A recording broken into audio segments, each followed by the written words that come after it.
Impreterivelmente às 19 horas e 24 minutos. Salve, salve galera. Vamos esperar a galera entrar aí aos poucos. Boa noite para todo mundo. Que honra estar aqui com os senhores e com as senhoras, né? Um prazer incomensurável, um prazer inenarrável pra gente falar de treta, tiro, porrada, bomba, confusão e guerra. Acho que a galera gosta um pouco disso, mas também, né, a gente se assusta um pouco com tudo que tá acontecendo e vamos lá, né? 19h24, tá perfeito, pra você não esquecer do horário. Galera fala assim, pô Flávio, seu horário sempre quebrado das lives, pra você nunca esquecer o processo, pra você nunca esquecer que a gente tem que cumprir horário, porque isso é importante pra caramba. Como diria meu afilhado, né? Tipo Iron Maiden, marcou o show 9 horas, começa às 9 horas, pode crer? Então é isso, galera. Pô, boa noite pra todo mundo. Pra quem não me conhece, pra quem tá chegando aqui pela primeira vez, meu nome é Flávio. Sou professor de geografia. Tento ser professor, na verdade, né? Na verdade, a gente tenta conversar e, cara, a noite em claro aqui, esperando um pouco as notícias, né, se desenrolarem aí no planeta pra fazer um pouco entender e compreender o que está acontecendo. Na semana passada, com o meu grande amigo Caetano, professor Rodrigo Caetano, a gente fez uma live sobre tudo aquilo que tentava envolver esse conflito que estava para acontecer entre Rússia e Ucrânia, né? Na nossa visão, isso já era um fato, né, consumado, as coisas iriam acontecer. E agora a gente está aqui para tentar um pouco elucidar sobre tudo isso que está se desenvolvendo ali naquela região. Um ponto importante, fundamental, essencial, né? A gente brinca dizendo que na era da pós-verdade tudo vira notícia, e uma das nossas grandes preocupações como acadêmicos que somos e tal é evitar que, cara, as pessoas, né, divulguem, né, impropérios. Eu até postei agora há pouco, né, Rafa Kalimann falando sobre esse conflito, Felipe Melo falando sobre esse conflito, tá tudo muito doido, né? Então, assim, cara, é evidente que todo mundo tá falando sobre isso hoje, as notícias, né, as redes de televisão do mundo inteiro falando sobre esse conflito, e evidentemente que isso é muito importante, isso mobiliza. E a gente vai tentar falar um pouco sobre o assunto, tá? Galera viu aí Rafa Kalimann, Felipe Neto, né? Galera, aliás, gente, muita gente bem informada, mas também muita gente mal informada, né? Muito jornalista preparado, muito jornalista despreparado, muito jornalista levando, inclusive, na emoção, né? Ou seja, a sua perspectiva individual de ideologia sobrepondo a visão imparcial, cognitiva, adequada sobre esse problema, tá certo? Então, a gente vai tentar bater um papo sobre isso. Então, agradeço a presença de todo mundo. Quem quiser aqui, ó, moçada, uma setinha a leste-nordeste, tá? Tem uma parada aí pra você divulgar, compartilhar a live no teu stories. E, cara, sejam todos muito bem-vindos. Eu vou tentar ser, inclusive, breve, pra live não ser tão longa, tá? Galera que tá perguntando, a live vai ficar salva. A live vai ficar salva no meu Instagram, depois eu vou jogar no meu canal no YouTube, então quem quiser curtir depois, estejam super à vontade, beleza? Vamos lá, galera. Bom, Flávio Bueno, vou tentar falar um pouco sobre tudo aquilo que está acontecendo. Ontem o presidente Vladimir Putin, às 5 horas da manhã do horário da Rússia, né, por volta aqui de 11 horas da noite, aqui de Brasília, né, começou a divulgar que estava oficialmente invadindo a Ucrânia, né, e cara, é imponderável, né, a gente falar numa lógica de um conflito que eclode em pleno século XXI. E aí a gente tem um problema muito doido sobre isso, né, que é importante a gente caracterizar. Primeiro, sempre que a gente conversar sobre geopolítica, e essa semana eu estive com o professor Neto e com o professor Caetano falando sobre geopolítica Star Wars, e eu lembro do terceiro episódio da saga, né? que quando a gente fala da saga, o Palpatine, ele foi um cara que destruiu a política em nome dos seus interesses. Na prática, o que significa isso, moçada? O contrário, como diria Raymond Aron, o contrário da diplomacia é a guerra. Ou seja, a gente está vivenciando um momento muito tenso da diplomacia, né? Quando a gente chega a ter um conflito em pleno século XXI, é justamente pelo fato, moçada, da gente não estar hoje conseguindo fazer o diálogo prosperar. E por que isso é muito importante, tá? Há 20 anos atrás, a gente começava a ter, precisamente há 22 anos, a gente começava a ter, moçada, a ascensão mesmo de um cara que mudaria um pouco a história recente da Rússia, né? A União Soviética, quando acaba em 1991, ela assume a Rússia um cara chamado Boris Yeltsin, né? Que vai governar de 1992, de 25 de dezembro de 91 até, moçada, 31 de dezembro de 1999, né? Boris Yeltsin é o Boris Vodka, né? Como a galera costuma dizer, né? E quando ele governa, a Rússia faz um mergulho de ponta de F-18 no mar. E na prática, o que significa isso, moçada? A Rússia, de um grande império, né, de um país que conseguiu geopoliticamente, ideologicamente, promover um equilíbrio em relação aos Estados Unidos, a Rússia entra numa curva descendente absurda ao ponto de desenvolver uma série de problemas sociais, econômicos, geopolíticos, etc, etc. Quando Vladimir Putin assume, a Rússia estava vivendo um período de ostracismo, né? E vejam, o Vladimir Putin já está no poder há 22 anos. Então, logo de cara, o que eu queria que vocês entendessem, é um cara experiente, é um cara que entende do que está fazendo, tá? E é um cara que revigora o sentimento pan-russo ou pan-russificação, né? O que significa na prática isso, moçada? O Vladimir Putin é um cara que dentro da Rússia ele tem uma certa popularidade, aliás, uma popularidade bastante significativa, né? Além de ter uma estrutura de poder que o alimenta, uma estrutura de poder que o mantém muito forte, justamente porque ele reativa no povo russo aquele lance que é muito importante para o povo russo, que é o sentimento de protagonismo. E aí, quando a gente fala da Ucrânia, existem tantos interesses sociais, políticos, religiosos, ideológicos, de estratégia, de geoestratégia naquela região, que desde muito tempo, desde o século XVII, ela é considerada um Heartland, ou seja, uma região que, ao ser dominada, ela traria àqueles que a dominassem, né, uma posição, um patamar de grande potência. E aí que está o grande barato.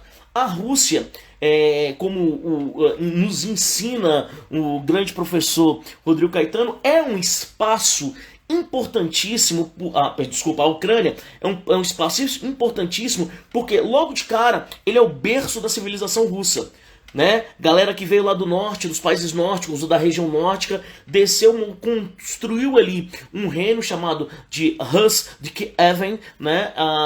Kiev, que inclusive é a capital da Rússia, ali na região central do que hoje é a Ucrânia, né? E formou ali três grandes conglomerados nacionais chamados de Ucrânia, Belarus ou Bielorrússia e aquilo que nós chamamos de Rússia. Desde então, a Ucrânia passou a fazer parte daquilo que nós chamamos de Mother Rússia, ou de Grande Mãe Rússia, né? E aí você tem governos primeiro do Ivan, depois do Pedro Grande, depois da Catarina Grande, o processo de ocidentalização.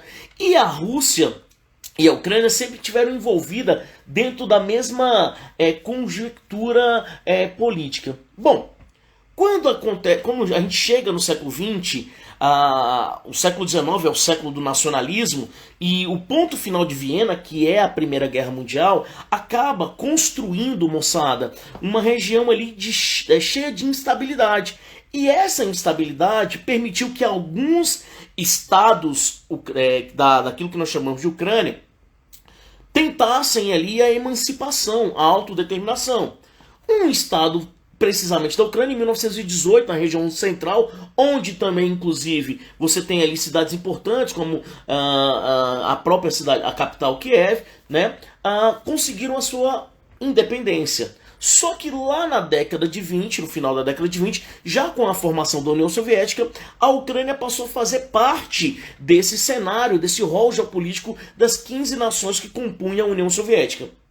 Lá na década de 60, não se esqueçam que governou a União Soviética um cara chamado, na década de 50 e década de 60, um cara chamado Nikita Khrushchev, que era ucraniano e que fez questão de manter o que, moçada, com a anuência do povo ucraniano, apesar de uma série de problemas que nós tivemos no governo Stalin, né, de grandes fomes, de morticínios, etc, etc, mas que fizeram questão, e lembrem-se, tá? O Nikita Khrushchev, quando ele assume o poder, uma das suas ações, em 1953/54, foi promover o processo de desestalinização. E dentro dessa lógica ele manteve, justamente por sabendo, né, do grande sofrimento que o povo ucraniano vivenciou, manteve a Ucrânia dentro de um cenário nacional pertencente à União Soviética. E isso só vai acabar, galera, lá no fim da década de 80, início da década de 90, né, quando a própria Guerra Fria acaba. Só que, cara, quando a Guerra Fria acaba, nós temos um problema. A União Soviética, uma potência nuclear, de repente, não mais que de repente, 4 outros países, 3 junto com a Rússia, 4 países acabam se tornando também potências nucleares. Cazaquistão, Ucrânia, porque tinha um armamento nuclear, lembra de Chernobyl, que foi tomado inclusive hoje, tá? E Bielorrússia. A Bielorrússia e o Cazaquistão decidiram devolver à União Soviética as armas nucleares, a Ucrânia não. E aí vem os Estados Unidos costurando um acordo para a devolução das armas nucleares da Ucrânia para a União Soviética. Afinal de contas, mais países com armas nucleares, mais problemas para gerenciar o planeta do ponto de vista geopolítico. E esse acordo é firmado em 1994, quando a Ucrânia devolve as suas armas. Bom, a partir disso, meninos e meninas, o que nós temos dentro desse cenário? Uma Ucrânia autodeterminada, ou seja, uma Ucrânia independente, e uma Rússia muito enfraquecida após a União Soviética. E a Rússia enfraquecida vai tentando ali manter as suas repúblicas separatistas. Hoje nós temos 21 repúblicas separatistas na Rússia. E aí começa a travar outros conflitos, gerenciados pelo Boris Yeltsin. Chechênia, Ossétia do Sul, Ossétia do Norte, Abcásia, Daguestão. Ou seja, a porrada tá comendo ali no interior do Cáucaso, que é uma região extremamente importante, justamente porque é uma grande produtora de petróleo. Mas quando Vladimir Putin assume, o mundo era outro. A nova ordem mundial trouxe uma hegemonia e transformou os Estados Unidos na única superpotência do mundo. E aonde estava a Rússia? Num patamar de quê? De ostracismo. E aí que está o grande barato. O Putin começou a treinar e se preparar para o quê? Para voltar a dar à Rússia aquilo que o povo russo sempre desejou: protagonismo. E aí que está o grande barato. Começou a vender a ideia de que lá na Rússia a gente tem um problema. Que problema é esse? Que o fim da União Soviética foi algo ruim, né? O povo russo começa a comprar essa ideia. Depois vem a parceria firmada com o Brasil, né? Muito importante, chamado BRICS, né? O grupo dos países emergentes rompendo com aquela lógica do G7 mandando na economia do mundo, né? A Rússia volta a investir muito maciçamente em tecnologia e infraestrutura, se tornando um dos maiores produtores de petróleo e o maior produtor de gás natural, um dos maiores produtores de fertilizantes do planeta Terra. E tudo isso faz com que a Rússia construa, olha só, economicamente, base para fortalecer a ideia geopolítica de manutenção de poder. Existe um grande ditado na Rússia que diz o seguinte: se você perguntar para um russo se ele é europeu ou se ele é asiático, ele fala assim: não, eu sou russo. Ou seja, eu preciso ser importante para o mundo. Eu preciso voltar a ser protagonista. E nisso o Putin vai com violência, né, também, né, mantendo a sua força, e neste processo já se passaram 22 anos. Só que o que acontece? No primeiro momento, o Putin precisava estar de acordo com aquilo que o mundo determinava. Tanto é que quando a Estrela da Morte, ou o famoso World Trade Center, cai, né, no ataque de 11 de setembro, o Putin apoiou as medidas do Bush de intervenção no Afeganistão. E olha só que baita contradição. Porque lá na década de 70, no governo do Jimmy Carter, a gente tem o que? Um investimento norte-americano para derrubar a influência da União Soviética no Afeganistão. E aí é nesse patamar que surgem Osama Bin Laden, que acende o tal do Talibã, os Mogaheddins e afins. Só que tem um detalhe que eu acho que é super importante desse processo. Com o fim da União Soviética, e aí a pergunta da Gabi Barreto, que é sensacional, com o fim da União Soviética, teoricamente, seguindo as teses do Francis Fukuyama, né, um pensador norte-americano, estaria ali determinado o fim da história. Só que nós temos um problema, galera, um problema. A Guerra Fria acabou, teoricamente, com o declínio do socialismo soviético, mas a OTAN não deixou de existir. Em 1992/93 é assinado um acordo na Europa chamado Tratado de Maastricht, que funda a União Europeia. E eu pergunto a vocês, quem é o responsável pela proteção da União Europeia? Justamente a OTAN. Opa! A OTAN, criada em 1949 para promover guerras preventivas e proteger a Europa Ocidental do avanço soviético, é uma estrutura da Guerra Fria que se mantém viva. Portanto, será que a Guerra Fria deixou de existir? E aí vem todo esse cenário, moçada, de reconstrução da Rússia, mas ainda de hegemonia norte-americana. Quando a Rússia começa a se organizar e se fortalecer do ponto de vista econômico e do ponto de vista militar, ela começa a firmar parcerias. Se aproxima de novo da China, coisa que lá na final da década de 60, início da década de 70, né, havia de alguma forma se desestruturado, essa aliança histórica muito importante, né, inclusive com participação dos Estados Unidos, Nixon visitando Mao Tse Tung, né, ela se aproxima de países do Oriente Médio, volta a ter força ali com a Síria, e aí você tem um problema. No final da década de 2000, você tem o quê? A crise da União Europeia e a crise do mercado imobiliário norte-americano. Só que o que essas crises geraram? A ascensão, moçada, de nacionalismos no mundo como um todo, mas principalmente na América e na Europa. Aproveitando esse ambiente, o que o Vladimir Putin faz? Passa a reforçar a ascensão desses grupos nacionalistas, principalmente ali no leste europeu. E um exemplo muito categórico disso é a ascensão na Hungria de um dos aliados muito importantes do Vladimir Putin, chamado Viktor Orbán. Dentro dessa lógica, olha só que coisa muito doida, né? O Vladimir Putin vai criando força, até que em 2011, 2012, a União Europeia fala assim: ei, Ucrânia! Fala aí, Ucrânia! Tá a fim de entrar na União Europeia? E aí tem um problema, moçada. Qual que é o problema? Quem faz a proteção militar da União Europeia é a OTAN. Só que aquela região da Ucrânia é uma região importante porque, primeiro, tem o solo mais fértil do mundo, chamado Chernozem, a Estepe Negra. É uma região de planície que daria ali fácil acesso a Moscou. A fronteira da Ucrânia fica a 400 km de Moscou. Tem um problema muito importante porque é um porto de água quente, uma saída importante de água quente, já que a Rússia tem dificuldade de acesso à água quente, né, mares de água quente. Além disso, é um grande produtor de gás natural, tem importantes rios que ajudam a ligar, moçada, regiões produtivas ao Danúbio e Reno, né, que é a maior hidrovia da Europa e a maior hidrovia fundamentada do planeta Terra. Ou seja, a Ucrânia passa a ser estratégica para a sobrevivência geopolítica da Rússia.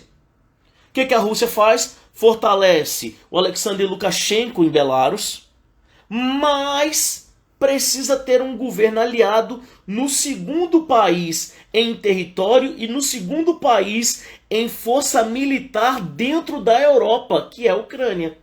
E aí, velho, vem toda essa discussão maluca. A União Europeia começa a assediar, né, o Yushchenko, que era o presidente da Ucrânia. Metade da população ucraniana deseja se ocidentalizar. Só que, velho, a gente tem um problema aí. Que problema é esse? Na Ucrânia, parte da população é, meninos, católica ortodoxa e parte da população é de etnia russa. E essa parte da população alinhada à Rússia fala o quê? Opa, não dá não, brother. Não dá. E o Putin aproveita para fazer propaganda contra isso e se inicia aquilo que nós chamamos de Winter on Fire. Ou seja, começa fogo no parquinho, fogo no inverno, brother. Em outras palavras, começa uma guerra civil ou um prenúncio de uma guerra civil na Ucrânia. Yushchenko é derrubado do poder, né? Isso é uma vitória da Rússia. A Rússia vai lá e anexa a Crimeia, um balneário de verão histórico dos russos, mas que tem saída direta para o Mar Negro. E um balneário que tem importante relação com a geopolítica histórica da Rússia. Tem uma guerra da Crimeia no século XIX e é ali que rolou, lá em 1945, aquilo que nós chamamos, meninos e meninas, de Conferência de Yalta, fevereiro de 45, quando a União Soviética mostra para o mundo que metade da Europa me pertence. Só que aí que está o grande problema. A OTAN deseja se expandir, já chegou na Estônia, na Lituânia e na Letônia, e também chegou na Polônia, áreas historicamente dominadas pela Rússia ou pela União Soviética. Só que no momento em que a Rússia não podia falar assim, ei, brother, eu não posso combater os caras, ou seja, a Rússia não tinha como contrapor esse avanço da OTAN. Só que o Vladimir Putin passou 10 anos arrumando a casa para agora contrapor. E aí que tá o grande barato, moçada. Quando a União Europeia e a OTAN ameaçam entrar, o Putin fala, aqui não, papai. E começa a reforçar rebeldes lá no leste ucraniano, anexa a Crimeia e volta pro jogo. Só que tem um parêntese. O que a União Europeia faz? Sanção. Vamos fazer uma sanção econômica contra o Putin. E aí tem um grande barato nesse processo. Quem é o maior fornecedor de gás natural do mundo? É a Rússia. Quem é o maior fornecedor de gás natural da Europa? A Rússia. Isso tudo acontece, moçada, num momento muito impactante da história. Angela Merkel, o Sarkozy, né? A gente tem um período aí, né, da Theresa May e outros caras. O que eles fazem? Olha só, vamos romper com a Rússia. Fecha a torneirinha do gás. E aí o que o Putin faz? Beleza, fecha aí. Quando chega no inverno, o que a galera da União Europeia faz? Putin, vamos sentar para negociar o gás? Aí o Putin fala o quê? Vamos não. Então, Putin, você não pode fazer isso. Gente, no inverno as pessoas morrem de frio na Europa. Sem gás as pessoas morrem de frio na Europa. E aí a União Europeia é obrigada a fazer o quê? Um acordo com a Rússia. Só que a Rússia fala assim, o Putin fala assim, beleza, Rússia, eu aceito, beleza, Europa, eu aceito fazer um acordo com você. Como que é esse acordo? Paga 3 vezes. Meu gás custa X, se vocês pagarem 3X, eu aceito fazer o acordo. E o que a Europa faz? Paga o 3X. Ou seja, economicamente, o que a Rússia fez, moçada? A Rússia voltou ao jogo. Eu faço parte dos BRICS, eu tenho relações comerciais com a China e agora meu gás vale dinheiro pra caramba. No meio desse processo, quem passa a bancar o Putin? Uma galera chamada Máfia do Petróleo da Rússia. Inclusive, para quem gosta de futebol, tem um cara lá que a Inglaterra está ameaçando expulsar. Um cara chamado Roman Abramovich, dono do Chelsea. E aí, galera, olha só que coisa muito doida. Veja como que o dinheiro russo passa a circular. A Champions League, a Eurocopa é patrocinada pela maior empresa de gás do mundo. E essa empresa se chama Gazprom, russa. Ou seja, olha só como a grana a Rússia começa a circular. E nessa o Putin vira Gabigol, brother. O Putin passa o quê? A ter muita força interna e muita força externa. Só que o assédio continua.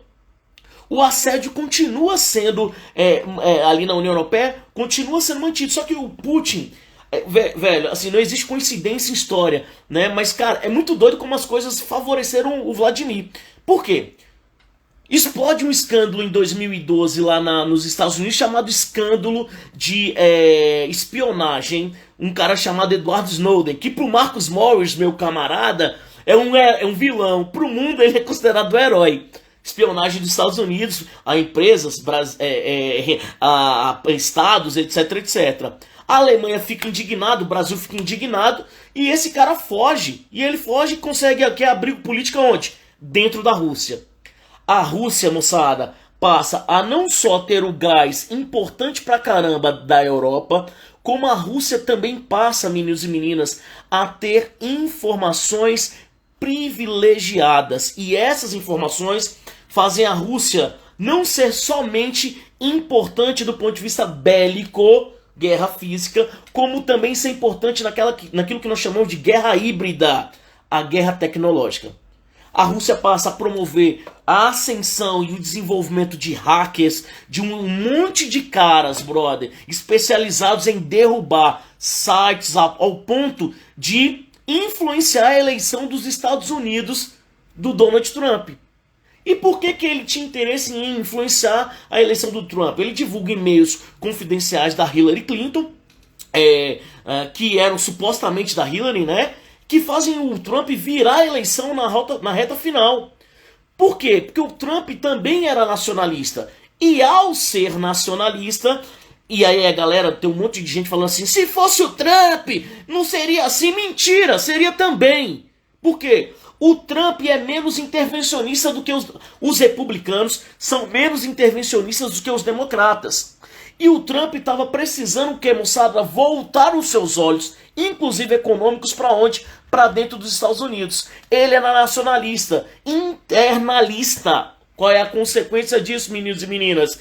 O espaço para o Putin agir era favorável e isso era conveniente para ele. E aí que está o grande barato. O Putin apoia a eleição do Trump. Dois nacionalistas em campos diferentes, a área de influência mantida. Só que tem um parêntese aí. A União Europeia precisa da Ucrânia, precisa do alimento, precisa do gás, etc, etc. E aí a Ucrânia elege, meninos e meninas, um cara chamado Alexander Selenko. Quem é o Alexander Selenko? Alexander Selenko é o Felipe Neto, é o Danilo Gentili. Ele é menos burro do que o monarca, mas é quase por aí, tá ligado? Ou seja, na prática, escolhe, como o Trump é, um outsider. Cara, o que é um outsider? É um cara fora da política. Pensando que os problemas da Ucrânia eram políticos, o povo ucraniano fez o quê? Escolheu um cara fora da política. E qual é o grande barato disso, galera? Um cara fora da política não entende problemas políticos.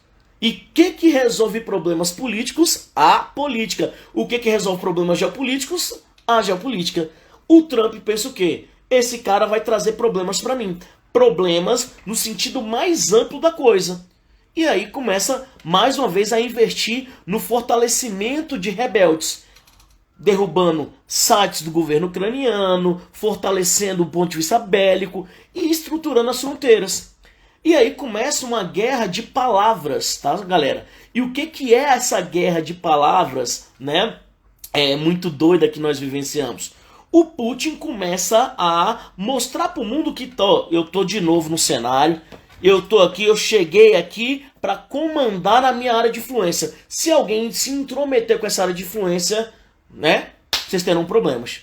O meu afilhado, Gabriel Félix, que inclusive está aí, né, me fez inclusive lembrar do Neville, né, Chamberlain, né, primeiro-ministro do Reino Unido, no período ali inicial da Segunda Guerra Mundial. E o Chamberlain, moçada, era um grande cara da política do apaziguamento, como era, apaziguamento total, aquela onda toda, como era, por exemplo, meninos e meninas, o Barack Obama na face mostrada para o mundo, apesar dele não ser, mas como também é o Biden, apesar de também ser um intervencionista.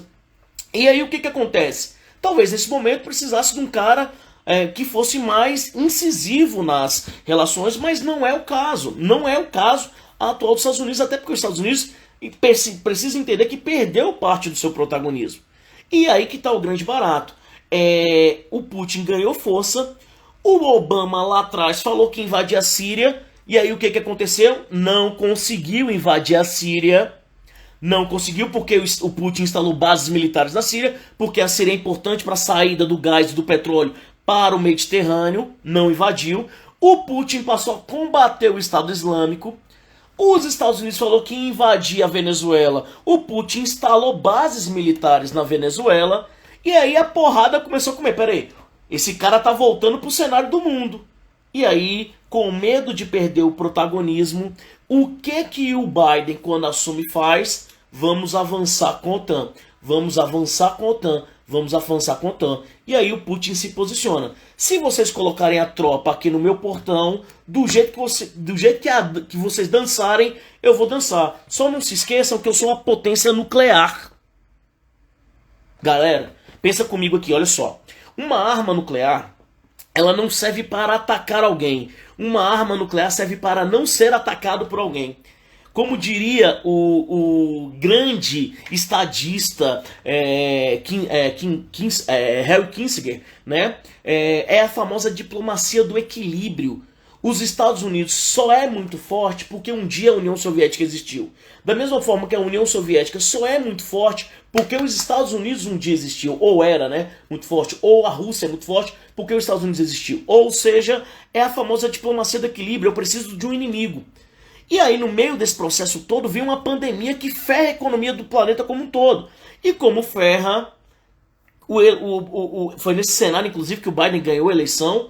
Olha só que coisa interessante. Quem investe pra caramba na eleição do Biden é a indústria bélica. E lembra do Tony Stark, galera. Tony Stark, sabe o Tony Stark? Nós produzimos as armas que nos deixam ricos. Que nos matam, mas nos deixam ricos. Ou seja, o que eu quero dizer com isso, moçada? A indústria bélica fala assim, tá na hora da gente recuperar a nossa economia. A gente precisa fazer o quê? Investir de novo em quê, moçada? Em armas. Você acha que os Estados Unidos quer combater a Rússia? Não.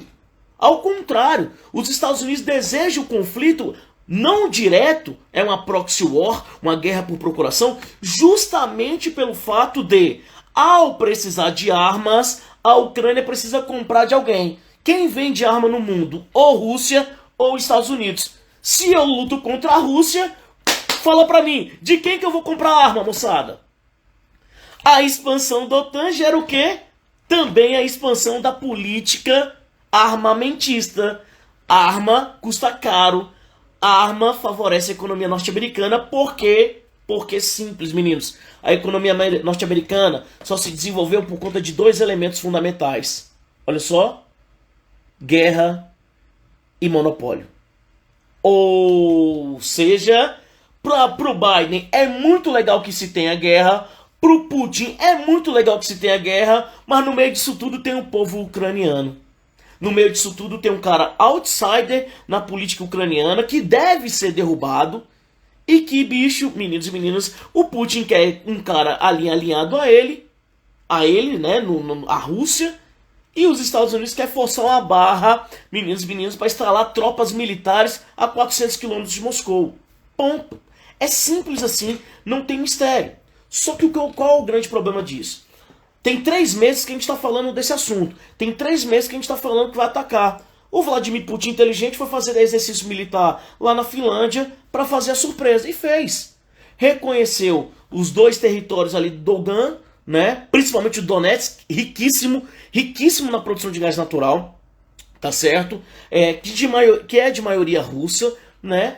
E fez isso, meninos e meninas, em meio a reunião do Conselho de Segurança das Nações Unidas. A reunião estava rolando ontem e na hora da reunião ele falou assim, que se exploda essa reunião, eu agora vou resolver um problema meu. Vocês querem instalar tropas aqui? Então a partir desse momento eu quero ver vocês baterem de frente contra mim.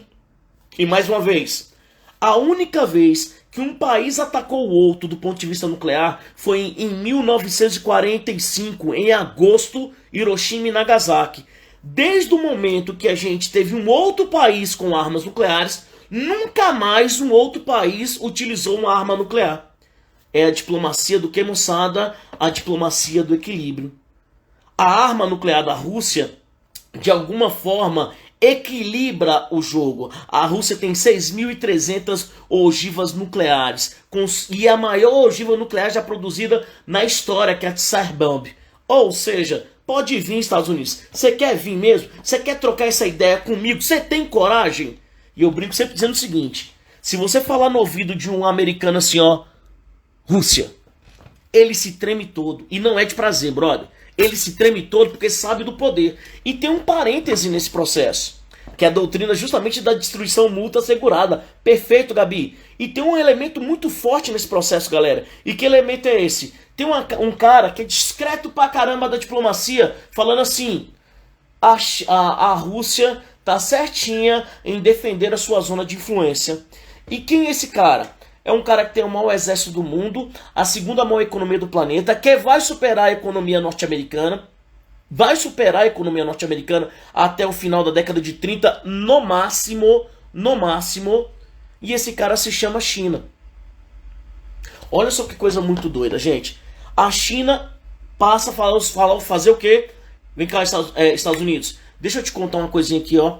Não mexe com a Rússia, porque se você mexer com a Rússia, você mexe comigo. E se você mexer comigo, algum problema você vai ter, econômico, social, financeiro ou bélico.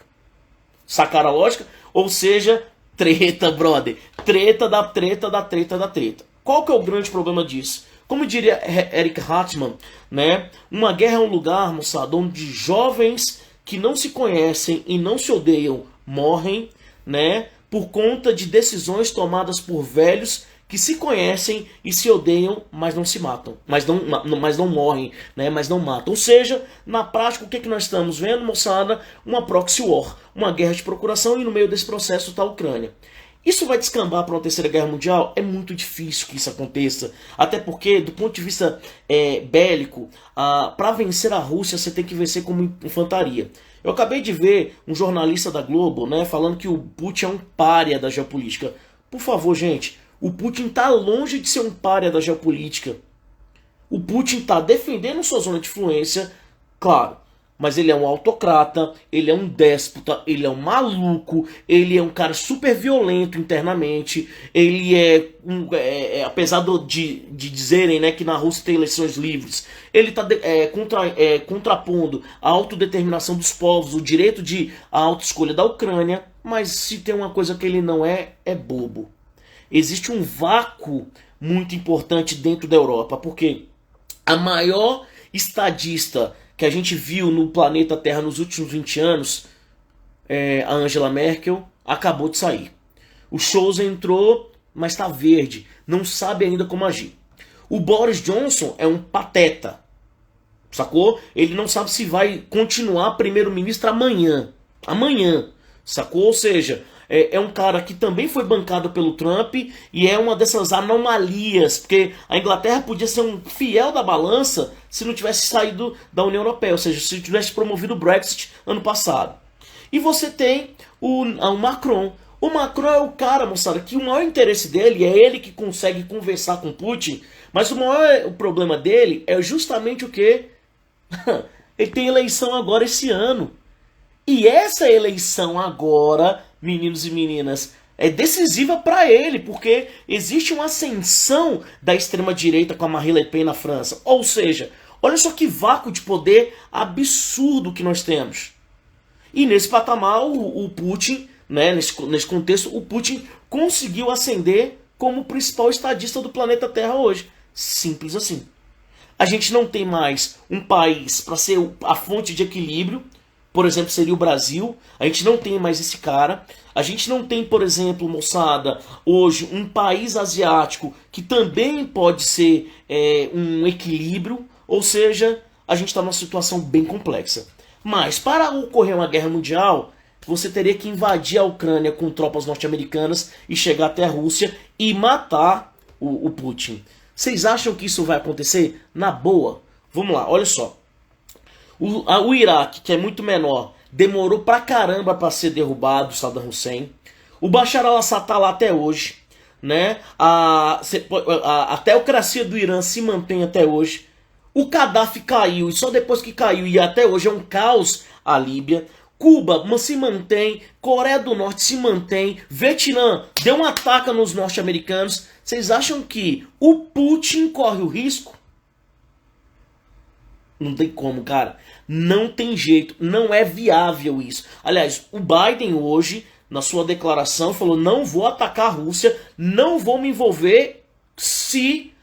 Só serei capaz de me envolver se a Rússia atacar algum membro da OTAN, que é a guerra preventiva que a OTAN fundamenta, né? Historicamente fundamenta. Mas isso não vai ocorrer, porque o Putin também não é bobo, a não ser que tenha algo muito impactante e o Putin veja uma brecha para dominar o leste europeu de novo, o que eu não acho provável, tá certo? Aonde que nós temos uma preocupação, e essa preocupação ela deve ser salientada. Os Estados Unidos é o maior poder bélico do mundo, fato, ponto, tá? Numa guerra com a Rússia, quem vence? Os Estados Unidos. Só que essa guerra, para os Estados Unidos vencer, ela precisa ser via mar. E a Rússia, via mar, ela está protegidaça. Beleza? Então esses são pontos super importantes. Eu já até vou abrir para as perguntas, mas esses são pontos super importantes que a gente precisa destacar. Primeiro, a Rússia, para a gente fazer um cenário aqui de entendimento sobre o que está acontecendo. A Rússia ainda vende a pan-russificação, ou seja, ela não reconhece a existência da Ucrânia. O Putin faz um discurso totalmente fake, né? Mas um discurso que é para o seu público, dizendo que na Rússia a ascensão da extrema-direita, né, é a ascensão do nazismo, que é tosco, tá certo? Porque a Rússia defende e é alinhada do Viktor Orbán, que é um cara da extrema-direita mais violenta, das mais violentas hoje na Europa, tá certo? É um manifesto anti-OTAN, ou seja, qual é o meu problema? A OTAN existir. A OTAN é hoje um problema muito grave, tá certo? E isso precisa ser construído de forma significativa, e a OTAN precisa entender qual é o seu lugar no planeta, beleza? Lembrem-se, o Brasil é membro, e aí a pergunta do Rafael, o Brasil é membro provisório do Conselho de Segurança das Nações Unidas, tá? O Brasil tem um problema, existem 500 brasileiros morando na Ucrânia, 30 jogadores de futebol, lembra do Shakhtar, time de Donetsk, ou seja, o Brasil tem um problema hoje. O Mourão faz um discurso que é totalmente inadequado diplomaticamente. O presidente da República faz um discurso de apoio, né, que vai tentar fazer de tudo para tirar a galera. Deixa eu contar, o Itamaraty já falou que não tem condições, tá pedindo para a galera fugir, porque não tem condições de retirar, porque o espaço aéreo e o espaço terrestre está fechado. O Itamaraty faz um discurso que é um discurso equilibrado, que é profissional, correto, etc, etc. O Brasil pode se posicionar? Não. O Brasil não pode se posicionar. Por quê? Vamos lá, olha só que treta cabulosa. O segundo maior parceiro comercial do Brasil é os Estados Unidos. Mas existe uma pressão violenta ao governo brasileiro, porque quem é o maior fornecedor de fertilizantes para o Brasil? A Rússia. O gás, cidades como São Paulo e Rio de Janeiro funcionam na base de gás natural. E essa infraestrutura que vem da Bolívia, o gás é boliviano, mas toda essa infraestrutura construída é construída com o apoio de quem, moçada? Com o apoio da Rússia. Se São Paulo e, moçada, Rio de Janeiro não tiverem gás, para de funcionar. Ou seja, eu tenho do lado da Rússia, eu tenho do lado da Rússia meu maior parceiro comercial, que é a China, tá certo? E eu tenho do outro lado os Estados Unidos. O que é que eu tenho que fazer? Eu tenho que ser neutro. Acabou. Eu tenho que ser neutro, pelo amor de Deus. Eu não tenho que dar declaração apoiando o lado A, lado B. Eu tenho que ser a favor da autodeterminação dos povos, pelo direito do povo ucraniano, moçada, de escolher as suas próprias decisões políticas. E eu não posso tomar partido, eu não devo. E salvaguardar a população brasileira que lá está. Ponto. O Brasil não tem mais o papel de destaque geopolítico para tentar negociar uma relação de paz. Acabou. A gente não tem mais isso. Deveríamos ter, porque é da nossa tradição isso, né? Lembra que a gente foi fundamental na criação do Estado de Israel. Então, cara, o nome disso é ficar calado e escrever aquilo que é protocolar. Ponto final. Ponto. Beleza. Temos um problema. precisamos proteger a população brasileira que está lá. Proteger. Uma guerra, ela vai chegar a nós de qualquer jeito. Ela não chega fisicamente, mas o barril do petróleo chegou a 106 dólares, terminou cotado a 98 dólares, é um valor extremamente alto. Não se esqueçam que o alimento que está na tua casa, aquilo que você come, moçada, é transportado através de caminhão. Ou seja, se o preço do petróleo subir, o preço do diesel sobe, e se o preço do diesel sobe, o preço da carne, do arroz, da soja, tudo sobe. Ou seja, cara, é muito doido, porque no mundo global, tudo que acontece lá respinga em cá. Isso é importante demais. Como os caras são grandes produtores de fertilizantes, nós temos um problemaço. E que problemaço é esse, moçada? Qualquer coisa que a gente faça impacta um setor produtivo importante da nossa economia. Ou energia, ou agricultura, ou indústria. Então, velho, e o consumo. Vai gerar inflação, vai gerar tudo isso. Desvalorização monetária. O dólar fechou hoje a 5,10. O dólar já fechou hoje a 5,10. Tinha baixado abaixo de 5 e lembre-se que o dólar só caiu para baixo de 5 por conta de uma medida artificial de aumento de juro, o que é um problemaço, tá certo, moçada? Porque aumento de juro faz com que a gente tenha complexidade no consumo. Então, a situação ela é super delicada. Tudo que acontecer lá, respingue cá. Lembrando que se a gente apoia a Rússia, a União Europeia e os Estados Unidos rompem com a gente. Se a gente apoia a OTAN, a Rússia e a China rompem com a gente. Ou seja, é complexo demais. Demais. Por isso que a gente tem que ter responsabilidade diplomática. Isso é fundamental. Pelo amor de Buda, responsabilidade diplomática. Beleza? Essa é a questão relacionada ao Brasil. Outro ponto importante, a questão humanitária. E eu queria fazer algumas ponderações para vocês. Olha só que problemas que nós temos. A União Europeia recebeu nos últimos 10 anos quase 1 milhão de refugiados da Síria. Isso já foi um problemaço dentro da União Europeia. Aquela região, apesar da Ucrânia ter um declínio populacional e deve perder aí 35% da sua população por conta da taxa de natalidade baixa, tá, moçada? Muito baixa da Ucrânia. Se uma guerra começa ali de maneira muito efetiva, a gente tem uma possibilidade de 5,5 milhões de refugiados se deslocando da região para a Europa Ocidental. Pode parar, é caos na Europa, o bicho vai pegar, aí a União Europeia tende a acabar, o Tratado de Schengen pode deixar de existir. Então veja como a coisa ela é perigosíssima. Perigosíssima. Então, ou seja, você tem uma questão humanitária. Há previsibilidade, meninos e meninas, segundo estimativas, de quem estuda geopolítica, e não é Rafa Kalimann não, tá? De que nós tenhamos no próximo mês, se a Rússia continuar os ataques de maneira mais incisiva, 60 mil pessoas mortas. A guerra civil da Síria, moçada, gerou 60 mil mortos por ano. Então vejam a complexidade dessa situação. E aí você tem um detalhe, tá? Deslocados, apátridas, refugiados, esses caras vão para a Europa Ocidental. Lá na Europa Ocidental o caos está armado. Então essa questão humanitária é muito importante, né? Lembra que isso não tem muito jornalista falando isso e dá vontade, velho, de entrar na televisão e falar assim, pelo amor de Deus, para de falar bobagem. Esse não é o maior conflito militar que nós temos, moçada, desde a Segunda Guerra Mundial. Não se esqueçam da Guerra da Barbárie, de 1992 a 1995. Não se esqueçam que tem gente que a Iugoslávia se fragmentou e a porrada comeu. Kosovo, Bósnia, Croácia, Eslovênia, Macedônia e Montenegro, caramba. Então tomem cuidado, por favor, com isso. Isso é tosco pra caramba, tá? Não caem nessa lorota. Pode vir a ser o maior confronto militar da história recente? Pode, mas não é. O discurso do Biden, hoje, acabei de assistir o discurso do Biden, é um discurso que traz os seguintes pontos que vocês precisam tomar cuidado, tá? Ponto 1. Que o Putin é o inimigo do mundo. E é aquela política, né? Milosevic pelo psicopata. O Putin é o dono do mundo, é o inimigo do mundo, que ele planejou tudo isso, etc, etc, etc. E lembre-se da doutrina do caos. Lembra de um cara chamado Vitor Hugo, o caos vende. Os Estados Unidos aparecendo, Big Stick, Theodore Roosevelt, né? Estados Unidos aparecendo como os policiais do planeta. Eu estou pronto para salvar do mundo de novo, Independence Day. O que o Putin fez hoje, os Estados Unidos faz, moçada, desde que ele se tornou independente. ou na América, ou na África, e não é passar pano pro Putin. O Putin tá errado pra caramba. Pra caramba. Mas não se esqueçam o que aconteceu na guerra do Vietnã. Não se esqueçam da invasão do Iraque. Não se esqueça da invasão do Afeganistão. Não se esqueça da morte do Qassem Soleimani há 2 anos atrás. Invadindo o espaço aéreo iraquiano.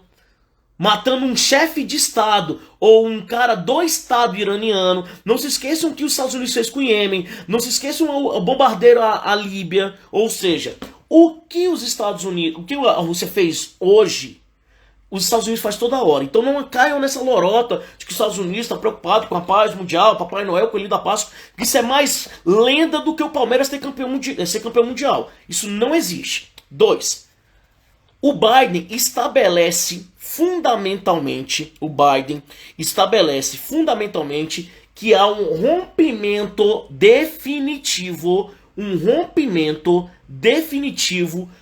com os sistemas econômicos e financeiros da Rússia. Sanção econômica nunca derrubou governo nenhum, Cuba está aí até hoje. Então, bom, não vai derrubar o Putin, ponto. Mas ele falou que vai bloquear economicamente e fechou todos os canais de contatos com o que, moçada? Com bancos russos, com instituições financeiras russas e mais. Proibiu relações econômicas com as elites russas. Lembrem-se que as elites russas são os caras chamados magnatas do petróleo. São importantes pra caramba. Então cuidado com isso, isso é muito importante, moçada. Fechar as portas pro dinheiro russo complica relações econômicas na Europa e nos Estados Unidos e também na Ásia. Então, esse é um detalhe que eu acho que é super importante a gente destacar. Inclusive, hoje a moeda russa chegou no seu menor patamar da história. O Biel que está aí, ela ficou a 0,57 centavos. Cara, 57 centavos o valor da moeda é um valor extremamente baixo. Mas, presta atenção, isso não vai derrubar a Rússia, sabe por quê? Porque um conflito com a Rússia aumenta o preço do petróleo, do barril de petróleo, que é o que a Gel Nuktor, não sei lá quem é, tá falando aí. Perdão, amor, quem não dá pra enxergar você, né? Ou seja, a Rússia vai ganhar pela quantidade, gente. Pelo amor de Deus, para de ser ingênuo. A moeda tanto faz, ele vende muito. O iene não vale nada, o yuan não vale nada. E a China ganha dinheiro, o Japão ganha dinheiro, claro, ganha pela quantidade. Aí o Chelsea vai falir, talvez, não sei, mas que há um projeto que acabou de sair de expulsão do Abramovich do Chelsea. Ah, sim, só que lembre-se, tem outros magnatas do petróleo no futebol, tá? Lembra do Zenit, lembra que a final da Champions League é lá, inclusive, tá? Então, cuidado, se vende pela quantidade. O petróleo russo vai manter a economia russa forte. 11ª, 12ª economia do mundo. Então esse é um ponto super importante da gente destacar. Terceiro, tá? Medidas contra Belarus ou medida contra os aliados. Velho, quem é a Bielorrússia no jogo do bicho? Quem é a Armênia no jogo do bicho? Quem é a Hungria no jogo do bicho? Quem é o Cazaquistão no jogo do bicho? Agora eu pergunto a vocês, olha a hipocrisia. E é um contraste que também é feito pelo Putin. A China apoia a Rússia. Vai ter sanção econômica contra a China? Já teve, né? Guerra comercial. Mas olha só que coisa muito doida. O Biden pode fazer de tudo agora, menos romper com a China, porque os Estados Unidos vivem o seu pior momento socioeconômico dos últimos 50 anos. Nunca foi tão ruim. Aumento da pobreza, aumento da miséria, o desemprego alto, o petróleo muito caro, tudo está muito ruim nos Estados Unidos. Ou seja, os Estados Unidos não vai poder romper com a China, porque o Vale do Silício não pode se dar o direito de romper com a China. Porque a maior fábrica da Tesla, a maior fábrica da Ford, a maior fábrica da Apple, a maior fábrica da Microsoft do mundo tá onde, moçada? Estão tudo na China. E aí a China entra com a força absurda. E tem um detalhe importante demais. A China, aí sim, a China pode aproveitar desse espaço, meninos e meninas, além de ser dona das terras raras, perfeito, é isso. Terras necessárias para o que, moçada? Para a produção de elementos tecnológicos, né? Chips, etc, etc. Silício. E a China pode aproveitar dessa brecha para anexar Taiwan de vez. E aí você tem um problema, galera. Por quê? Ao anexar Taiwan, China com o maior exército do mundo, com a força bélica crescente, Se ela anexa Taiwan, aí os Estados Unidos está fortemente ameaçado e vai usar toda a sua força marítima para impedir que se perda ali vantagens comerciais e produtivas com a aliança com Coreia do Sul e Japão. Aí o bicho pega, aí vocês podem esperar, aí é a Terceira Guerra Mundial. Se a China usar desse predicado de invadir, anexar Taiwan e derrubar o Kuomintang, moçada, aí o bicho vai pegar, porque o Taiwan é um aliado de muito tempo, desde 1949, quando a Revolução Chinesa ocorreu. Taiwan, moçada, foi o espaço de fuga bancado pelos Estados Unidos daquilo que nós chamamos de Kuomintang do Chiang Kai-shek. Ou seja, pode esperar que aí sim a gente tem um conflito. Beleza? Tanto é que eu brinquei dizendo o seguinte, né? O Biden, ele afrouxou quando o repórter perguntou pra ele sobre a China. Ele falou assim, não, eu não tô preparado. Cara, olha a fala que ele usou. Eu não estou preparado para falar sobre esse assunto. Eu não estou preparado. E aí a Hannah tá me perguntando, a chance disso acontecer é grande? Hannah, depende das cenas dos próximos capítulos. A China é pragmática, mas a China não é boba. A China é discreta, mas a China tá agindo. E tem dois caras, olha só, importantes nesse processo. O Afeganistão não tem mais controle norte-americano e o Irã voltou a estar no cenário geopolítico. O Irã ameaça a hegemonia da Arábia Saudita naquela região. Ou seja, Irã alinhado com a China, alinhado com a Rússia, a Ásia fica tomada por quem? Tomada pela União, pela Rússia, pela China, etc, etc. Com um detalhe extremamente marcante, tá, moçada? A Índia não sabe para que lado vai. Só que a Índia também tem um governo de extremo nacionalismo. Ou seja, tudo pode ficar extremamente complicado. E não se esqueçam que o Oriente Médio também é um heartland. Tá certo, meninos e meninas? Ele falou hoje que só vai atacar a Rússia se a Rússia atacar a OTAN, né? Lembrando que sanções, moçada, são sempre a longo prazo, né? Não tem medidas a curto prazo. Isso é um ponto super importante. Seria muito conveniente, meninos e meninas. Lembrando que o barril do petróleo está muito alto, tá? Seria muito conveniente que a Ucrânia, aliás, talvez o mais adequado, que a Ucrânia se rendesse. Eu acho que isso não vai acontecer, pelo menos por enquanto. Não se esqueçam que a Ucrânia tem 200 mil soldados, a Rússia tem 900 mil e 2 milhões de reservistas, enquanto a Ucrânia tem 300 mil reservistas, tá certo? Não dá para comparar. A Rússia tem 5 mil tanques, a Ucrânia tem 200. A Rússia tem mais de 6 mil mísseis balísticos, a Ucrânia tem 380. A Rússia tem...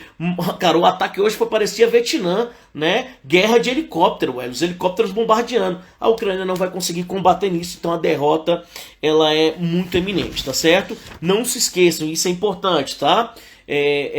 O Macron pode ser o elemento importante. Eu acho que ele não vai ter força suficiente para evitar um conflito, mas ele pode ser um elemento importante, tá certo? A Rússia tomou Chernobyl, o que torna a Rússia muito forte ali do ponto de vista de dominar locais com produção ou enriquecimento de urânio, tá certo?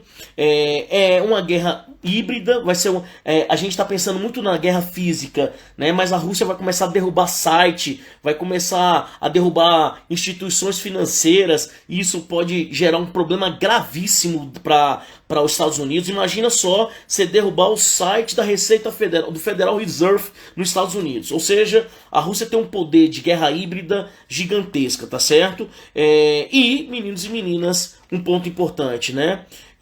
O Putin quer derrubar o Zelensky. O Putin vai derrubar o Zelensky, isso eu acho que é pragmático, tá certo? Vai colocar um cara do nível Lukashenko lá, acho que esse é o objetivo. A Ucrânia, se não quiser se render, aliás, se não quiser ter um morticínio gigantesco, deve ou deveria se render, tá certo, moçada? Não se esqueçam que o Kissinger era genial, né? Há alguns anos atrás, 2014, ele escreveu o seguinte, tá, meninos? Primeiro, para resolver o problema da Ucrânia, comece pelo fim, tá certo? O que significa isso? Política externa é escolher quais são as prioridades. E o que se deve evitar? Primeiro, garantir que a Ucrânia tenha autodeterminação, esse deve ser o objetivo, por isso você tem que dialogar. Segundo, moçada, a Ucrânia não pode ir para a OTAN. Se eu sou Rússia, eu não permitiria também, tá? No sentido diplomático da coisa, tá? Mas ela tem que ser livre para escolher os seus rumos políticos, né? E a Rússia também não precisa abrir mão de alguma coisa, e o certo seria abrir mão do que, moçada, da Crimeia. Ou seja, esses são os pontos mais significativos, importantes, que a gente vai precisar destacar pra caramba, tá certo? Pois é, cara, tática de guerrilha, mas aí que tá o grande barato, Gui. Armas Molotov e armas pequenas, a gente sabe o resultado disso, é morte de civil. O que a gente vai ter, morreram 57 pessoas até agora, né, e mais de 160 feridos, principalmente militares, então você não tem muito civil envolvido.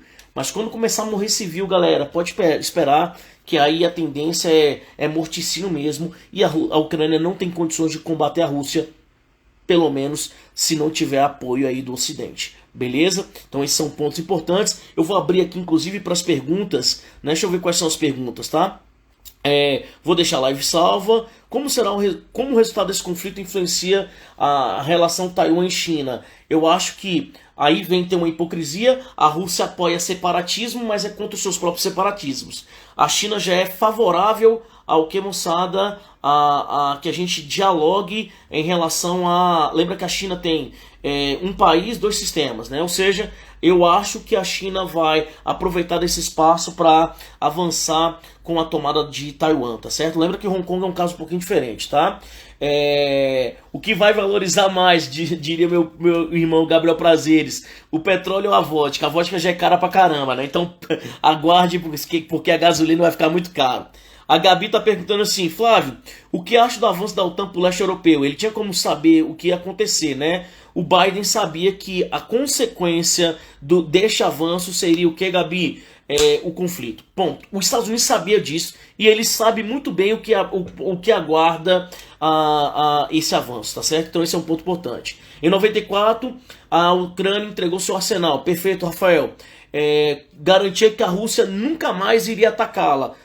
Acreditar no governo russo nesse cenário é também uma grande ingenuidade. Mas lembre-se, a Ucrânia só entregou porque os Estados Unidos forçou. Porque naquele momento, se a Ucrânia quisesse manter as armas, ela tinha condições, porque a Rússia estava extremamente enfraquecida, tá certo, Rafael? Então, assim, a entrega das armas por parte da Ucrânia foi uma pressão dos Estados Unidos para evitar que outros países tivessem armas nucleares, tá certo? E a Coreia do Norte nessa história? Nick, Coreia do Norte está do lado da China, está do lado da Rússia, então a Coreia do Norte vai, de alguma forma, também promover ameaças ou autoprotetividade em relação aos Estados Unidos, tá certo? E por que não tem esse desespero todo quando fazem a mesma coisa, né? Você deve estar falando da ação norte-americana, porque está na Europa. Tem conflito desse jeito no Oriente Médio e na África todo momento, tá certo, moçada? Mas como é centro do mundo, né? Ou no centro do mundo na visão dos europeus, há uma preocupação. E lógico, há uma preocupação porque de tudo que acontece no mundo, um país consegue ser rival bélico dos Estados Unidos, e esse cara se chama Rússia. Beleza? E vou deixar salvo, pode deixar. A China pode aproveitar o momento e invadir, eu acho que é possível, né? A Guerra Nocturna, os jornalistas estão exagerando, o EUA e a OTAN não teriam a audácia de interferir no conflito de forma direta. Eu acho que não é essa a postura da OTAN. Não deve ser, a não ser que o Putin deu os começos, como a gente diz na minha quebrada, tá certo? Manter o discurso da determinação dos povos e do respeito à soberania na Carta da ONU era o melhor se fazer. No caso do Brasil, evidentemente que sim, tá? O Brasil pode ser afetado de alguma forma, acho que eu respondi isso, né, Gui? Pode? Não, vai. É simples. Agora, vai depender de qual a habilidade do Brasil nesse processo, beleza? Se esse conflito se estender, o Brasil pode ascender economicamente pelos recursos naturais disponíveis, água potável, insumo, etc. Camilinha, eu não acho que seja esse o caso. E aí, inclusive, a gente tem um problema.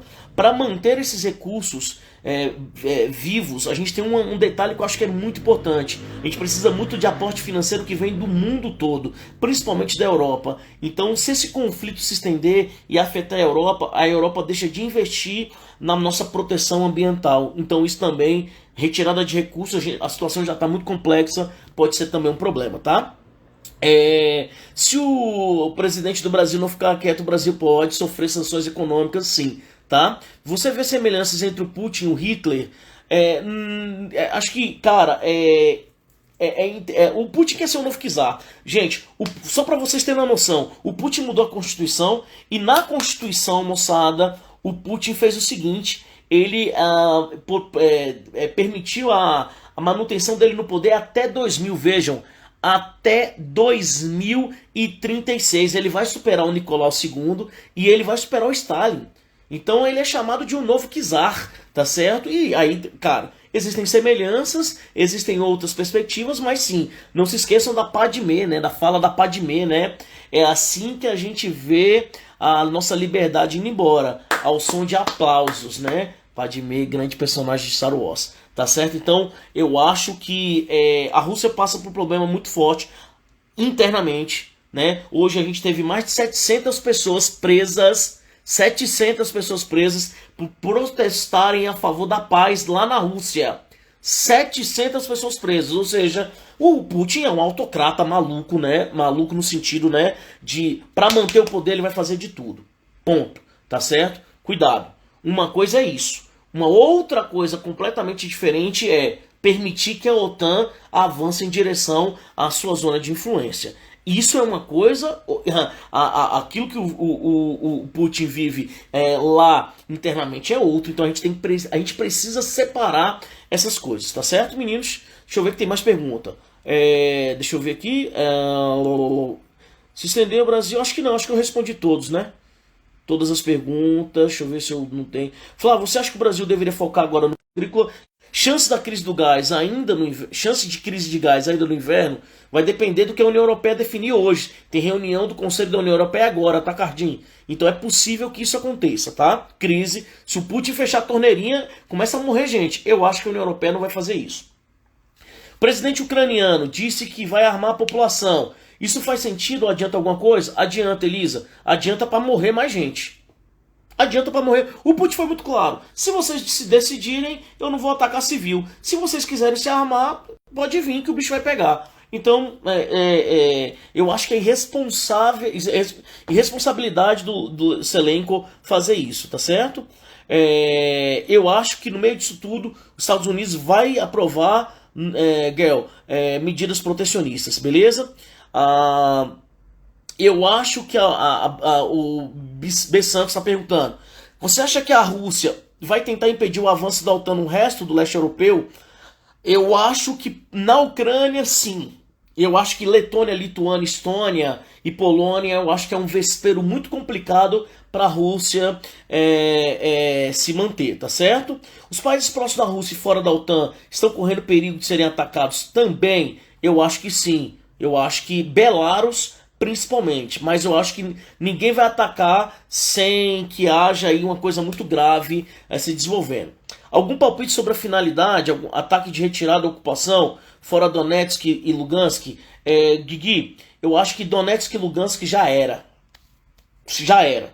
Eu acho que vai ter, ou vai se tornar independente ou vai se tornar Rússia. Eu acho sinceramente que já era, né?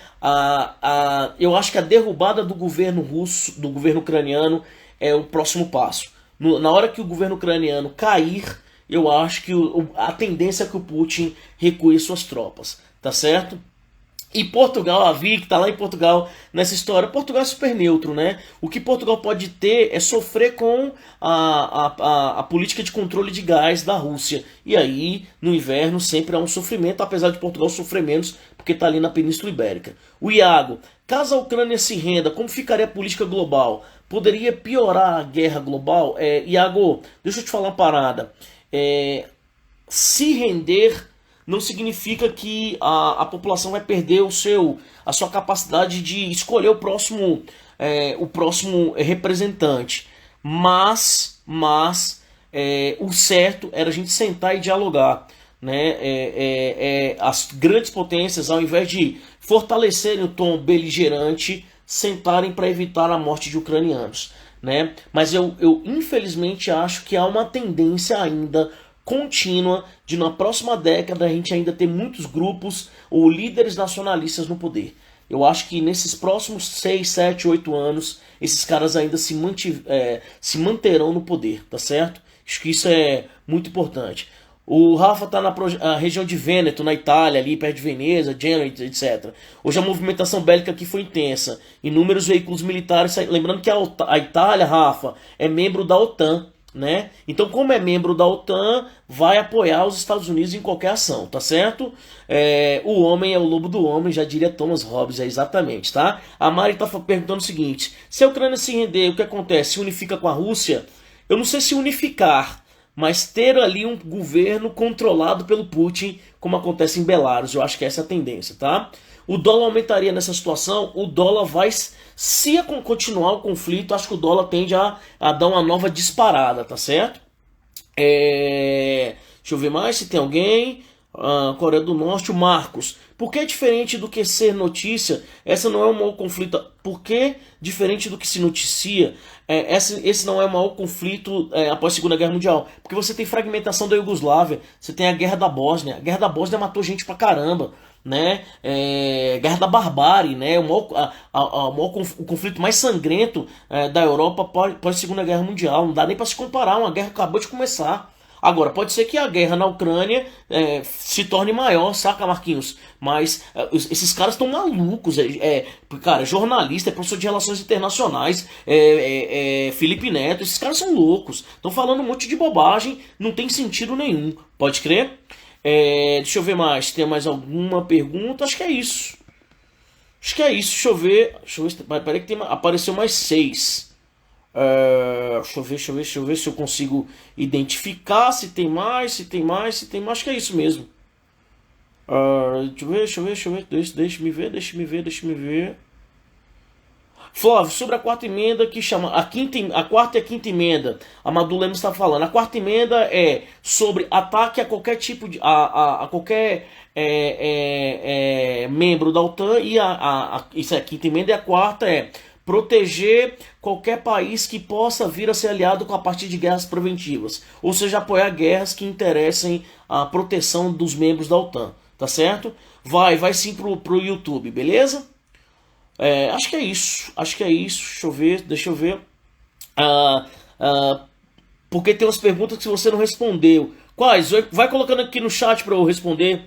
Mesmo o Brasil tendo parceria econômica dos aliados em ambos os lados, já não deveríamos ter posicionado contra esse ataque e a democracia? Essa deve ser, meu velho, a posição do Itamaraty. Mas lembre-se, né?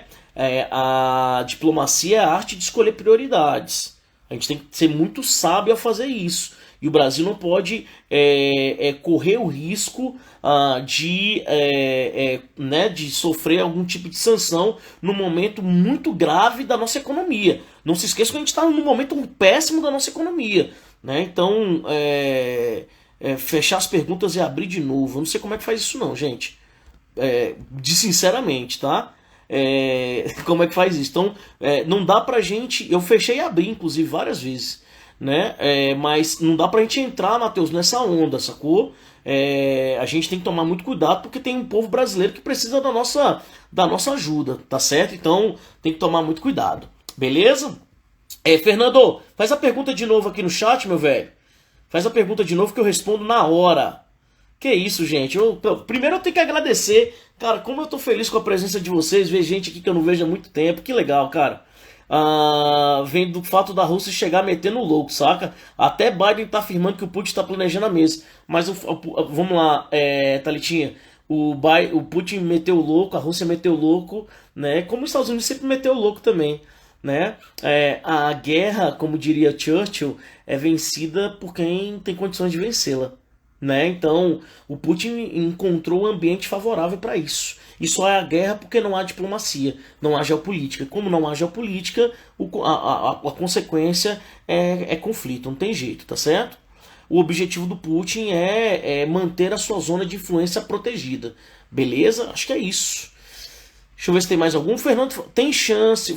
O Putin está no estado de psicose como Stalin? Não, Fernando. Aliás, eu inclusive fiz uma análise, se é que eu posso fazer essa análise, tá, Fernando? Da sobriedade dos discursos do Putin.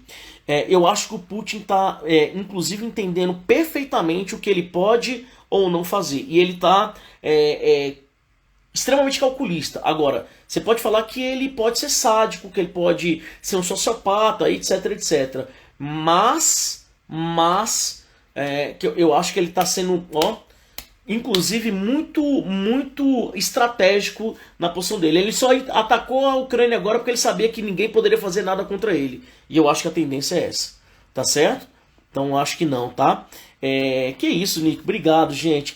Cara, eu tenho que agradecer a vocês. O fantasma do comunismo vai nos assombrar novamente, Gabi? Eu acho que não. Até porque a Rússia não é comunista, nem está perto de ser, tá certo? Mas eu entendi a tua pergunta, tá? Cara, valeu. Pô, galera do COC que tá aí, galera do Sigma, galera do Colégio Militar, alunos de tudo quanto é lugar, gente do Isaac Newton que tá aí, cara, gente do Rogar, vocês são maravilhosos, obrigado, gente. Gente do Candanguinho, gente da Academia das Específicas, cara, que massa, do Avante, vocês são sensacionais, obrigado mesmo, professores, colegas, amigos, né, vocês são sensacionais, tá, velho? Obrigado mesmo pela presença de todo mundo, né? Espero que vocês tenham gostado, espero que que eu possa ter contribuído de alguma forma para meio que esclarecer esse buraco muito doido em que a gente se envolve, né, em notícias que são toscas. Então queria agradecer a galera, as mães e os pais de alunos que estão aqui também, então, aos meus professores e amigos, cara, obrigado pela presença. Lembrando, tá? Não há guerra que não nos envolva hoje em nenhum lugar do planeta que ela acontecer. Então, isso te interessa, geopolítica é vida, porque geopolítica é economia, geopolítica é sociedade, geopolítica é desenvolvimento. Então, tenho mais responsabilidades, inclusive, a propagar notícias, e mais do que isso, tá certo, moçada? Tenho mais preocupação. Tudo que acontece no cenário internacional, no mundo globalizado, afeta o seu dia a dia. Então, tenham muita consciência de quão isso é importante, de quão é importante que vocês estejam inteirados sobre esse assunto, tá certo? Então, obrigado Basílio, Zero, cara, Ju, obrigado Thalitinha, minha professora que me inspirou, professora Varlúcia, cara, que honra estar com vocês, e qualquer dúvida eu estou à disposição, tá certo? Espero ter esclarecido tudo que eu podia esclarecer para vocês. Um beijo no coração pra todo mundo. Valeu, galera!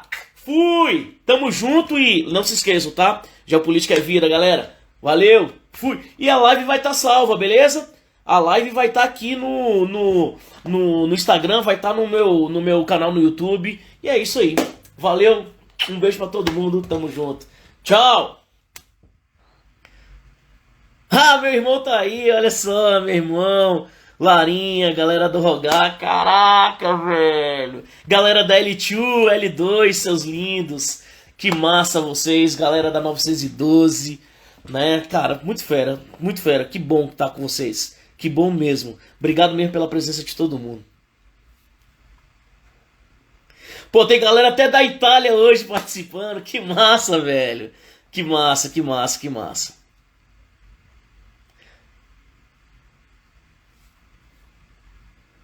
Valeu, moçada. Tamo junto. Valeu, meus amigos aí, cara. Rodrigo, Paulo Henrique, G.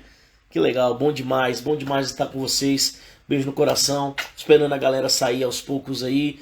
E que legal. Tamo junto mesmo, tá? Minha irmã queria participar, mas eu neguei. Não sei porquê. Foi sem querer, irmã. Valeu. Aninha, que saudade de você. Oi, Ângela. Tchau, Li. Beijo. Que saudade de você, cara.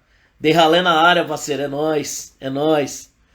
Valeu, gente. Compartilha aí depois a live pra mim. De repente a galera não viu e tal. Joga nos stories de novo. Então, quem puder, compartilha pra gente aí, por favor. Valeu, Thiaguinho, Titi, seu lindo. Ô, Aninha, que felicidade que você passou na OAB, amor. Que massa, velho. Parabéns. Você sabe que você é meu orgulho, cara. Feliz demais. Tá no caminho, você é espetacular, você sabe disso. Bom demais. Gustavo, Emanuel. Que massa, fera, galera. Beijo demais, Aninha. Saudade de tudo demais, cara. Vitinho, seu Admilson, meu camarada de história. Que bom, cara, vocês aí. Valeu, Mateuzinho. JP, meu camarada, abraço pra você também, viu, velho? Obrigado pela força de sempre, beleza? Valeu, ô Gabriel, ô mosca, velho. Manda um abraço pra todo mundo, Mari, Gabriel, que fera, velho. Abraço pra vocês, espero que vocês tenham gostado demais. Que honra ter vocês aqui. É isso, meu velho. Um beijo no coração de todo mundo, galera. Vou finalizar. Tamo junto e qualquer dúvida eu tô à disposição de vocês. Um beijo. Fui. Valeu, seu Cofap, meu batera, moleque. Bom te ver, meu camarada. Valeu mesmo. Valeu, Cadu. Tamo junto. Tem um Hulk de tanga, velho. Fala sério que esse Hulk aqui é esparradíssimo, Titi. E aí, moleque, olha só. Quem gosta de quadrinhos se amarra nesse Hulk aqui, ó. É o mais massa de todos. Vou colocar aqui, senão ele cai. Valeu, Rebequinha. Um beijo, Thalitinha. Ervilha, beijão pra ti, cara. Fera, fera, fera, fera. Que bom que vocês gostaram. É isso, moçada. Um beijo no coração de vocês. Fiquem bem. Um beijo no coração e fui. Nós. Ó, Aldinho aí, ó. Estamos finalizando, Aldinho. Que pena que você só chegou agora, mas vai estar gravada. Dá uma olhada depois, meu camarada Aldinho, cara, gênio da matemática, seu lindo. É nóis, galera. Valeu. Parece a do Logan, né, Titi? Parece a do Logan. É nóis. Beijo!